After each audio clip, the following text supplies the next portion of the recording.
Welcome back to our monthly automation series on Zoho Desk.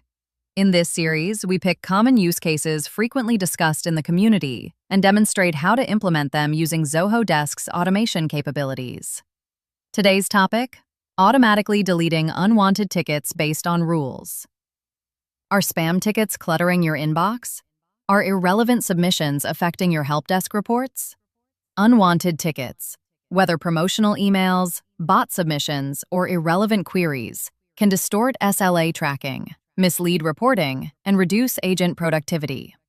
The good news is, you can automatically move such tickets to trash based on subject keywords, sender email IDs, or a combination of both. To implement this automation, we need two components: a connection, a workflow rule linked to a custom function. Let's begin with the first component, creating the connection. Step 1. Create the connection. Go to Setup arrow, Developer space arrow, Connections. Click Create Connection. Under Default Services, select Zoho Desk. Provide the connection name exactly as Auto Delete Tickets. Under Scope, add the following permissions: desk.tickets.read, desk.tickets.delete. These scopes allow the custom function to read ticket information and move tickets to trash securely. Click Create and Connect.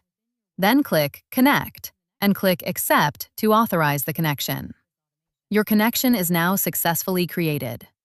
This connection enables secure API-level ticket deletion from within your workflow.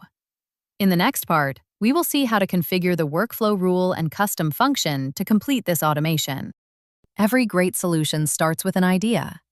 Tell us your vision, and we'll design the next steps and workflow to bring it to life. DM us or comment now. We will provide this in 1 hour.